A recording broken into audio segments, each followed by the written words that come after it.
Well, good day, everybody. Hey, Senator Curt VanderWall here, and March is reading month, and I just wanted to take the opportunity to share a book with you, and hopefully you enjoy the story. Today's book is The Legend of the Petoskey Stone. It starts out, a father and his son were walking along the beach, searching for Petoskey stones. They looked through the rocks that had washed up near the water's edge. They sifted through the sand and pulled stones from the shallows of Lake Michigan.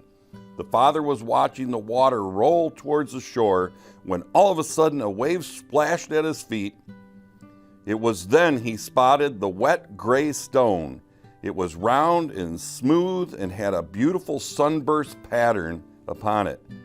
As he plucked it from the sand, he asked his son, "Has anyone ever told you the story about the Petoskey Stone?" Long ago, in 1787, the Ottawa princess and her husband were leaving their winter home.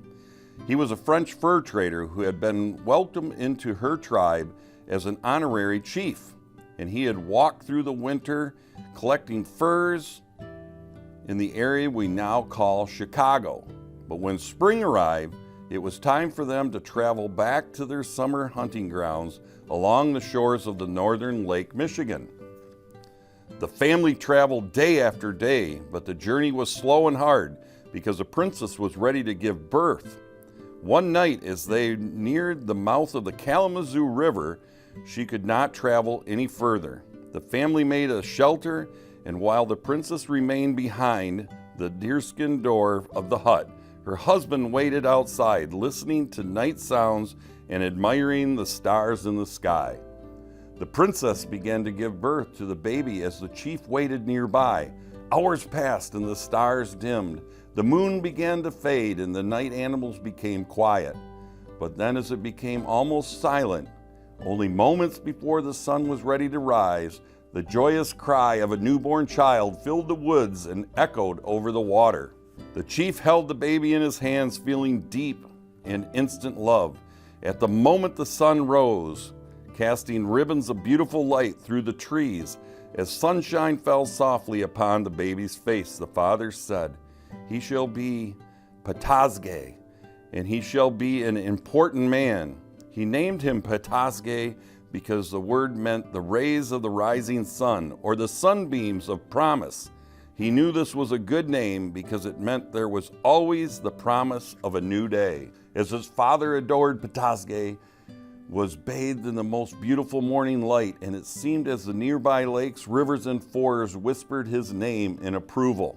Not long after the family reached their village in the North Woods, where the baby known as Petoskey grew into a young boy, he loved to play in the lake and could easily catch the biggest and the best fish. Petoskey also liked to hunt for food. He would walk quietly through the woods, and always when he found his game, he was thankful and useful with it. And when the snow arrived, Petoskey went in search of animals for their fur. Furs would keep his family warm or be traded for goods. He set traps and snares in the forest and grew better at the challenge every year. As Petoskey grew to manhood, he became such a skillful hunter that one year he killed 40 bears and sold their hides for a very good price. Over time, Petoskey became a fur trader like his father had been.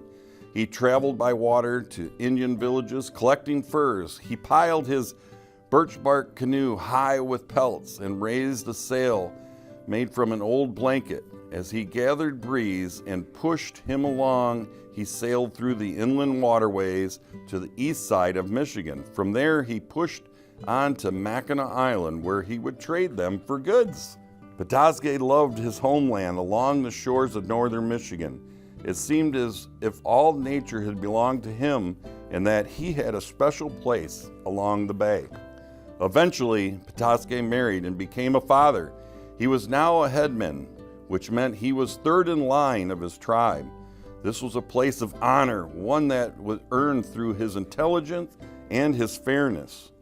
Over the years, Petoskey was such a successful trader, hunters and farmers, that he had been able to purchase land near a beautiful river that danced like a ribbon through the forest and flowed right into the big lake. It was known as a place where bears walked besides the flowing waters, and Petoskey liked it very much. So Petoskey built a wooden home there in the edge of the lake, settling on the shore where the sand rippled and the waves among small gray stones. But things were beginning to change. A town was beginning to grow in the area near Petoskey's home. Pioneers came from the east to build homes deep in the woods. Farmers came to plow long stretches of grass into farms. Business people came to build lumber mills and stores.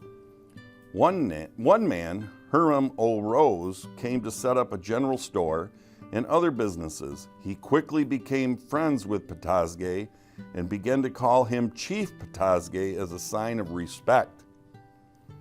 Because most people knew Petoskey and liked him very much, it wasn't long before the whole town began to call him Chief as a sign of admiration. But the growing area needed an official name, so one night several people gathered to choose just the right one. It didn't take long for everyone to agree that it should be named Petoskey, after Chief Petoskey. True to the words of his father, spoke the moment he was born, Chief Petoskey was becoming an important man by lending his name to the town he loved. And in return, Petoskey was loved by all. It wasn't long before people from other places wanted to visit the town named after Petoskey. Some came by steamship, while others came by train.